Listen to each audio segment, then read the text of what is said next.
स्वागत है आप सभी का tech study ITI YouTube channel पर। तो वर्कशॉप कैलकुलेशन एंड साइंस का सेकेंड ईयर का जो हमने सीरीज़ शुरू किया है मॉड्यूल वाइज, तो आपके टोटल 8 मॉड्यूल हैं जो कि भारत स्किल और निमी के पीडीएफ में है, जिसमें से मॉड्यूल 1 हम कर चुके हैं पूरी तरह से, जिसमें 42 क्वेश्चंस थे। उसका लिंक हमने डिस्क्रिप्शन में दिया, आप वहाँ से अगर नहीं देखे अभी तक तो जाके ज़रूर देखिएगा। फिर से हम मॉड्यूल 2 लेकर आपके लिए आ गए, जो कि इंग्लिश और हिंदी दोनों में है, जिसका मॉड्यूल 2 का नाम क्या है, सेंटर ऑफ ग्रेविटी। तो सेंटर ऑफ ग्रेविटी से रिलेटेड जितने क्वेश्चन हैं मॉड्यूल 2 में आपके भारत स्किल और निमी के, वो सारे इसमें हम करने वाले हैं, क्योंकि भारत स्किल और निमी के क्वेश्चन बैंक से ही सारे क्वेश्चन आपके एग्जाम में पूछे जा रहे हैं। तो चैनल पे नए हैं तो सब्सक्राइब कर लिया होगा आपने, अगर नहीं किया तो कर लीजिए, क्योंकि आपको इस पर रेगुलर वीडियोज़, रेगुलर अपडेट हम देते रहते हैं डेली बेसिस पे। और दूसरी बात, अगर वीडियो पसंद आए थोड़ी सी भी तो लाइक ज़रूर कीजिएगा, क्योंकि आपके लाइक से यूट्यूब इसको और आगे प्रमोट करता है, जिससे कि और लोगों तक भी ये वीडियो पहुंच पाती है। तो पहला क्वेश्चन यहाँ पे देखिए, ऊपर इंग्लिश है नीचे हिंदी है। पहले इंग्लिश पढ़ें, क्योंकि हिंदी में कुछ वर्ड्स ऐसे हैं जो कि आप इंग्लिश से मिलान करेंगे तभी आपको समझ में आएंगे। पहला क्वेश्चन है, which affects the centre of gravity of the object. इनमें से क्या है जो सेंटर ऑफ ग्रेविटी यानी गुरुत्व केंद्र को प्रभावित करता है किसी भी वस्तु के। ऑब्जेक्ट मीन्स क्या होता है, वस्तु, जो वस्तु के गुरुत्व केंद्र को प्रभावित करता है। वेट यानी वजन, मास यानी द्रव्यमान, डेंसिटी यानी कि घनत्व, एंड शेप यानी कि आकार। तो जो भी इसमें राइट आंसर है, राइट आंसर क्या हो जाएगा आपका, मास। जो द्रव्यमान है ये किसी भी ऑब्जेक्ट के जो गुरुत्व केंद्र है उसको क्या करता है, प्रभावित करता है। क्वेश्चन नंबर 2 है, इसमें लास्ट में न्यूमेरिकल पोर्शन भी है, जो कि बहुत ही अच्छे न्यूमेरिकल हैं, वो भी हम करवाएंगे।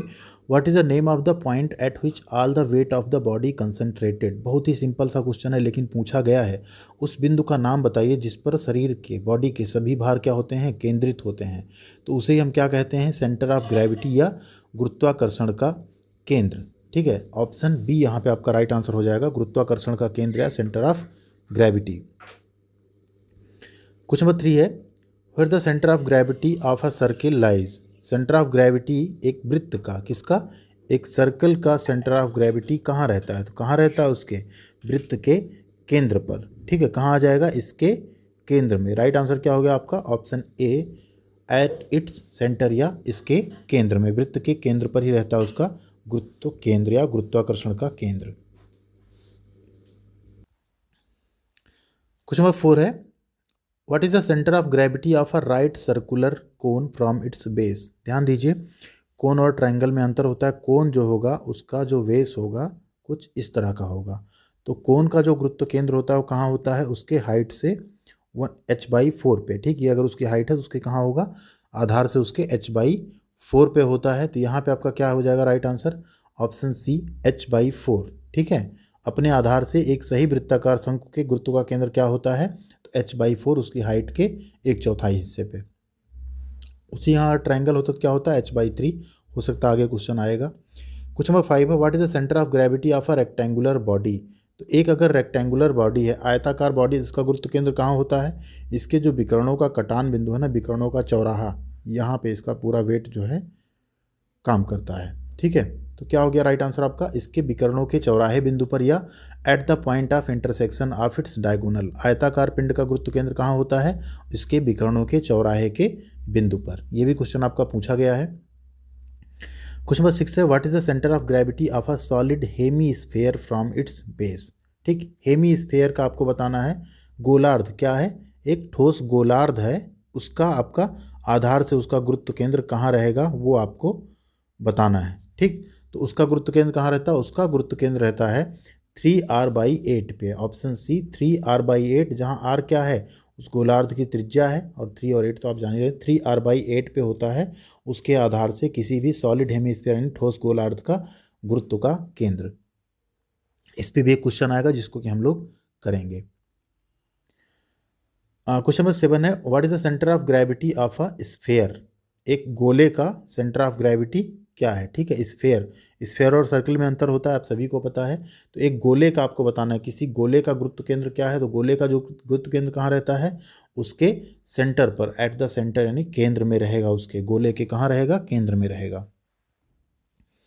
क्वेश्चन नंबर 8 है, which state of equilibrium example is a cone resting on its tip. अब एक कोन हो, अगर ध्यान दीजिएगा, एक कोन हो और अपनी टिप पे ऐसे रेस्ट कर रहा हो तो क्या होगा, ये स्टेबल रहेगा क्या, ये कभी स्टेबल नहीं रहेगा। ये किस पोजीशन में रहेगा, अस्थिर पोजीशन में रहेगा। आप जैसे छोड़ेंगे क्या होगा, ये गिर जाएगा इधर या किसी भी तरफ क्या होगा, गिर जाएगा।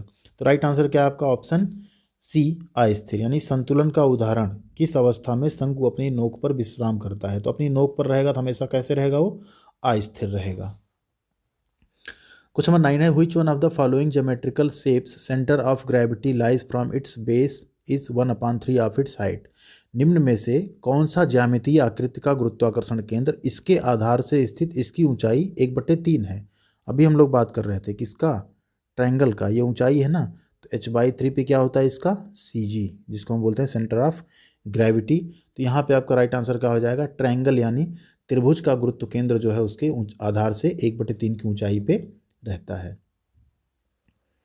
क्वेश्चन नंबर 10 है, which state of equilibrium example is a cone resting on it's base. अब ध्यान दीजिए, अगर कोन अपने बेस के सहारे रखा गया है तो क्या होगा, ये हमेशा स्टेबल कंडीशन में रहेगा। आप इसको इधर या इधर थोड़ा हिलाएंगे भी तो क्या होगा, ये अपनी कंडीशन में वापस बना रहेगा। ठीक, तो ये क्या बोलेंगे हम इसको, अगर संतुलन का उदाहरण है किस अवस्था में, जब एक शंकु अपने आधार पर विश्राम कर रहा है तो कैसा है वो। अब यहाँ देखिए अनस्टेबल, अनस्टेबल को लिखा, क्या लिखा गया हिंदी में, संयुक्त राष्ट्र के स्थिर। ठीक, अनस्टेबल को यहाँ US समझ लिया अन को। तो इस तरह से ना थोड़ा भारत स्किल में गड़बड़ियाँ हैं, तो आप इंग्लिश को भी थोड़ा ध्यान देंगे तो आपके लिए आसानी रहेगी। न्यूट्रल यानी तटस्थ, स्टेबल यानी स्थिर। तो राइट आंसर क्या है आपका, ऑप्शन सी, स्टेबल यानी स्थिर अवस्था में रहेगा, उसी का एक एग्जाम्पल है ये। क्वेश्चन नंबर 11 आ गया अब आपका न्यूमेरिकल पोर्शन, इसको पूरी तरह से हम लोग करेंगे, समझेंगे। क्वेश्चन नंबर 11 क्या है, where is the centre of gravity in T section. क्या है एक, ये T सेक्शन है आपके लिए। यहाँ आप डायमेंशंस देख लीजिए इसकी, वैसे हम इसको आपको पूरा बना के दिखाएंगे। 12 है, इसकी थिकनेस 3 है, ये भी 3 है और ये 10 है। तो अब इसको सॉल्व करना है, इसका हमको T सेक्शन का बताना है कि कहाँ इसका गुरुत्व केंद्र आएगा। तो कैसे सॉल्व करेंगे, इस पर अगर हम सॉल्व करते हैं ना स्क्रीन पे तो क्या होता है, बार बार मिटाना पड़ जाता और फिर आप लोग हो जाते हैं उसमें कन्फ्यूज। तो इसको 1 इसको 2 दो मान के हम लोग करते हैं, एक्स एक्सिस और वाई एक्सिस मानते हैं, उसके बेसिस पे करते हैं। कैसे करेंगे वो हमने एक पेज पे करके आपके लिए थोड़ा सा हमने क्या किया, पेज पे मेहनत की, पेज पे इसको सॉल्व किया और उस पेज को यहाँ पर हम आपके लिए लेकर आए हैं। अब यहाँ ध्यान दीजिए कैसे करना है। T सेक्शन में हम क्या करते हैं, जो इसका अपर पोर्शन इसको हम 1 मान लेते हैं, एक इसको मान लेते हैं 2, और यहाँ से हम एक क्या करते हैं, एक प्लॉट ड्रा करते हैं XY का। क्या ड्रा कर लेते हैं, XY का प्लॉट। ठीक है, अब इसका फार्मूला होता है गुरुत्व केंद्र का किसी भी T सेक्शन का, y bar is equal to, y क्या है, हम y के सापेक्ष इसको निकाल रहे हैं, तो A1 Y1, A1 मतलब होता है इसका एरिया और Y1 मतलब इसका गुरुत्व केंद्र कहाँ से, Y एक्सिस से। ठीक है, देन फिर होता है A2 यानी इसका एरिया, ठीक है, लंबाई गुणे चौड़ाई करेंगे एरिया आ जाएगा, एंड Y2 यानी इसका गुरुत्व केंद्र किससे, Y एक्सिस से। ध्यान दीजिएगा सिर्फ Y एक्सिस से, अपान A1 प्लस A2। ठीक है, अपान A1 प्लस A2। हम लोग इसको एक्स एक्सिस पे भी सॉल्व कर सकते हैं, लेकिन वाई पे इसको थोड़ा ज़्यादा आसानी पड़ेगी सॉल्व करने में। ठीक है,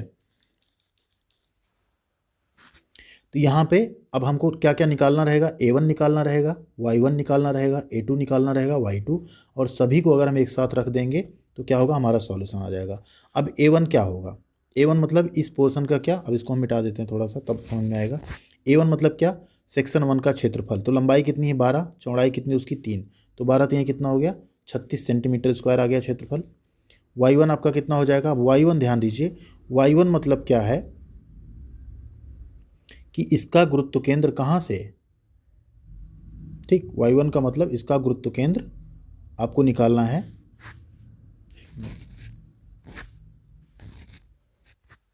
हाँ, यहाँ से। ठीक है, तो ये कितना आ रहा है आपका, ये टोटल 10 था, इसमें 10 में से 3 जाएगा, कितना बचेगा, ये पोर्शन बचा आपका 7, तो ये 7 हो गया, प्लस ये है 3, तो इसके आधे पे काम कर रहा है, तो यहाँ से अगर इसकी हम पूरी दूरी लेंगे कितना हो गया 7 प्लस 3 का आधा यानी 1.5, तो कितना हो गया 8.5 सेंटीमीटर।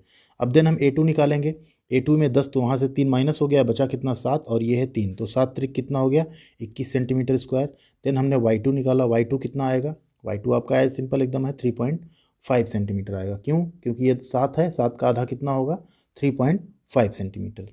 तो ये हमने निकाल लिया। अब हम इसी फार्मूले पे क्या करते हैं, इसको रख लेते हैं, तो कितना हो जाएगा 36 इंटू Y1 यानी 8.5 प्लस 21 इंटू 3.5 अपान 36 प्लस 21। इसको जैसे आप सिंप्लीफाई करेंगे तो आपका कितना आएगा 306 आएगा 73.5 अपान 57। 379.5/57। इसको सिंप्लीफाई आप करेंगे तो आपका आएगा 6.657 सेंटीमीटर। अब आइए आंसर देख लेते हैं। आंसर में आप देखेंगे 6.65 दिया है, हमने 657 3 डिजिट तक निकाला था, तो राइट आंसर आपका क्या हो जाएगा यहाँ पे 6.65 सेंटीमीटर। अगर आपको सॉल्यूशन देखना है तो आप प्लीज़ इसका स्क्रीनशॉट रख सकते हैं, इसमें हमने सॉल्व किया हुआ है खुद से, तो इसका आप स्क्रीनशॉट रख लेंगे तो आपको बाद में भी समझने में आसानी होगी। चलते हैं क्वेश्चन नंबर 12 की तरफ। क्वेश्चन नंबर 12 है, देखिए what is the centre of gravity of the rectangle. तो रेक्टेंगल का हम लोगों को पहले ही पता सेंटर ऑफ ग्रेविटी कहाँ पे होता है, इसके विकर्णों के कटान बिंदु पर। अब विकर्णों का कटान बिंदु है, इसकी ये 12 दी हुई है, ये 3 दी हुई है, तो इसमें हमको ना चतुर्थांश टाइप का बताना है, जो ये विकर्णों का कटान बिंदु है कितना होगा। तो एक्चुअल में क्या है, 3 के आधे पे है और 12 के भी आधे पे है, तो 12 का आधा कितना हो गया 6 और इसका कितना हो गया 3 का आधा 1.5। तो अगर यहाँ पे हम ऐसे एक्सिस बना लें तो यहाँ में चतुर्थांश निकल के क्या आएगा, वाई एक्सिस पे हमें क्या मिल रहा है, यहाँ पे सॉरी एक्स एक्सिस पे क्या मिल रहा है हमको 6 मिल रहा है, वाई एक्सिस पे हमको कितनी ऊंचाई मिल रही है 1.5 मिल रही है, तो 6, 1.5 इसका चतुर्थांश हो जाएगा, ये इसका हमका क्या हो जाएगा सेंटर ऑफ ग्रेविटी हो जाएगा। तो ऑप्शन क्या है आपका, ऑप्शन सी 6, 1.5। क्वेश्चन नंबर 13 है, what is the centre of gravity of the lamina. ये क्या है, ये जो पटल है ऐसा आपको दिया है, इसका आपको गुरुत्व केंद्र बताना है। ध्यान दीजिए उसकी ऊंचाई, त्रिभुज है ये, हमने पहले ही बात की, त्रिभुज का गुरुत्व केंद्र कहाँ होता है, उसकी ऊंचाई के 1/3 हिस्से पे। ऊंचाई कितनी दी है 6 दी है, तो 6/3 करेंगे कितना आ जाएगा 3 2 जा 6, यानी 2 सेंटीमीटर आपका क्या है यहाँ पे राइट आंसर है। तो राइट आंसर क्या हो जाएगा आपका ऑप्शन बी 2 सेंटीमीटर पे।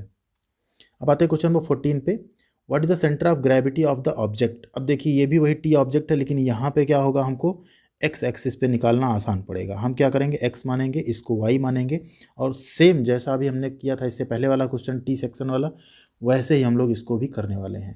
तो आप लोग इसका भी चाहें तो स्क्रीनशॉट ले सकते हैं, यहाँ पे सॉल्व करना पॉसिबल नहीं होता इसलिए हमने पेज पे सॉल्व किया। अब जब हम x के टर्म में फार्मूला ले आएंगे तो क्या होगा, x bar is equal to a1 x1 a2 x2 a1 plus a2। अब यहाँ पे भी हमने क्या किया, एक प्लॉट किया है ग्राफ x और y के टर्म में। अब x से हम दूरी लेके क्या बनाएंगे, एक चतुर्थांश बनाएंगे, x एक्सिस पे दूरी लेके डिस्टेंस लेके और क्वेश्चन को सॉल्व कर देंगे। तो a1 यहाँ इसको हमने 1 माना, a1 कितना हो जाएगा 100 × 50, एरिया लंबाई गुणे चौड़ाई 5000 आई। x1 कितना आएगा, ध्यान दीजिए x1 कितना आएगा, ये 50 है, 50 का आधा कितना होगा 25, तो x1 25 आ गया। a2 कितना आएगा, अब a2 का क्षेत्रफल आप निकालेंगे 160 × 60, तो 160 × 60 करेंगे 9600। x2 अगर आप निकालेंगे तो अब x2 देखिए x एक्सिस पे, तो ये 50 तो पूरा पूरा है, प्लस 160 का आधा कितना हो जाएगा 80, तो कितना हो गया 50 + 80 130। अब फार्मूले में आप सारी चीज़ें रख दीजिए और उसको सिंप्लीफाई कर दीजिए, कितना आ जाएगा आपका 94.04 सेंटीमीटर आपका आंसर आएगा। आइए देख लेते हैं आंसर है ऑप्शन में कि नहीं है, स्क्रीनशॉट आप ले लीजिए अगर आपको रखना है इसे, तो बिल्कुल 94.04 ऑप्शन सी आपका यहाँ पे राइट आंसर होगा, इसका ये सॉल्यूशन हो गया। अब चलते हैं अगले क्वेश्चन की तरफ। इसके बाद मॉड्यूल 3 हम ले आएंगे, और कल ही जैसे आज ये सुबह आपको मिल रहा है ना, आज ही शाम को मॉड्यूल 3 आपको मिल जाएगा, और कल मॉर्निंग में यानी अगले दिन आपको मॉड्यूल 4 भी इसका मिल जाएगा। क्वेश्चन नंबर 15 है, क्वेश्चन थोड़ा सा अधूरा है, what is the centre of gravity of the conical object. ये कोनिकल ऑब्जेक्ट दिया गया है, इसमें साथ में एक स्क्वायर है, फिर ये एक ट्रायंगुलर शेप है, ठीक है। इसका हमें क्या बताना है, गुरुत्व केंद्र। अब इसमें क्या क्वेश्चन इसलिए गलत है कि हमें ये 60 दे दिया गया, ठीक है, एक्चुअल में 60 देने के बाद इसका भी 60 या 60 कितना है, या यहाँ पे कोई एंगल कुछ होता तो उससे हम लोग अंदाज़ा लगा सकते थे क्या है। तो इसको हमने निमी के क्वेश्चन बैंक में देखा तो उसमें क्या था, यही क्वेश्चन था, लेकिन ये बोला गया था कि ऊपर वाला जो त्रिभुज है ना, ये क्या है, एक समबाहु त्रिभुज है। समबाहु त्रिभुज मतलब क्या होता है, एक इसको बोला गया स्क्वायर है, स्क्वायर मतलब उसकी चारों भुजाएं बराबर, तो ये 60 तो ये भी 60, ये भी 60, ये भी 60, चारों भुजाएं 60 हो जाएंगी, ठीक। उसके बाद क्या था, ये समबाहु त्रिभुज अगर है तो ये भी 60 होगा और ये भी 60 होगा, क्योंकि ये एक इसका आधार 60 हमको मिल रहा है, ठीक। तो इस तरह से क्वेश्चन था, तो इसी को अज्यूम करते हुए हम लोग यहाँ पे लगाएंगे और देखते हैं आंसर मैच करेगा या नहीं। ये है आपका यहाँ पे क्वेश्चन, ठीक। हमने क्या किया इसको कि एक ये बनाया स्क्वायर कितना 60 60 60 का, और ये हो गया आपका 60 60 एंड 60 का ट्रायंगल इसके साथ जो कि जुड़ा हुआ है, ठीक। इसमें भी हमने क्या किया, एक प्लॉट किया ग्राफ, ठीक। एक्स एक्सिस पे हमने फार्मूला लगाया क्या, x bar is equal to a1 x1 a2 x2 upon a1 plus a2, ठीक है। इसमें भी हम a1 निकाल लेंगे, तो a1 स्क्वायर है, स्क्वायर का क्षेत्रफल क्या होता है, भुजा का स्क्वायर, तो क्या निकल के आ गया 60 इंटू 60 बराबर 3600। x1 कितना आ गया यहाँ पे 60 का आधा 30, ठीक। a2 कितना आया। अब त्रिभुज का जो समबाहु त्रिभुज होता है उसका क्षेत्रफल होता है √3/4 इंटू भुजा का स्क्वायर। देखिए क्वेश्चंस बहुत टफ हैं और अभी तक सीबीटी एग्जाम में इतने टफ क्वेश्चंस आए नहीं हैं, बट आपकी किस्मत अगर आए तो आप लोग कर सकें, इसलिए हम यहाँ पे इसको पढ़ा रहे हैं। √3/4 इंटू 60 स्क्वायर अगर हो गया तो √3 का मान होता है 1.732 इंटू 3600, 60 का स्क्वायर अपान 4 कितना आ जाएगा 1558.8 आएगा सरल करने पे। अब हमको x2 निकालना है, ध्यान दीजिए। x2 अगर आप निकालेंगे तो x2 आप 60 तो यहाँ पे आपको ये पूरा पूरा मिल गया। अब इसका क्या कहाँ काम करेगा, इसकी पहले हम इस भुजा की लंबाई निकालनी होगी, तो पाइथागोरस थ्योरम से आप निकाल लीजिएगा। ये 30 हो जाएगा, ये 60, तो 6 36 माइनस 30, 3600 माइनस 900 करेंगे तो √2800 आएगा, जिसका मान होता है 51.96, हमने ऑलरेडी निकाल दिया है। तो ये हो जाएगा 1/3 इंटू इसका 51.96 जो कि इसकी ऊंचाई आई है, ठीक है। तो कितना हो गया 60 प्लस 17.32, तो यहाँ कितना आ गया टोटल 77.32, ठीक। x2 आ गया। अब आप क्या करिए फार्मूले पे रख दीजिए 3600 गुणे 30 प्लस 1558.8 गुणे 77.32 अपान 3600 अपान प्लस 1558.8, तो टोटल कितना आ जाएगा आपका 44.29 आएगा, जिसको हम राउंड ऑफ करके क्या करेंगे 44.3 लिख लेंगे। तो आप लोग चाहें तो इसका भी स्क्रीनशॉट ले सकते हैं, ठीक। पाइथागोरस थ्योरम से हम यहाँ पे इसकी लंबाई निकालेंगे जो ट्रायंगुलर शेप है, उसके बाद हम उसका जो गुरुत्व केंद्र है वो ज्ञात कर लेंगे, ठीक। तो यहाँ पे 44.3 देखते हैं है कि नहीं, 44.3 आपका ऑप्शन बी पे है, तो यही आपका राइट आंसर होगा। अब चलते हैं क्वेश्चन नंबर 16 पे। What is the centre of gravity of the square. तो क्या है ये एक स्क्वायर है जिसकी सभी भुजाएं क्या होती हैं, बराबर होती हैं। तो यहाँ पे देखिए 60 दिया हुआ है, ठीक।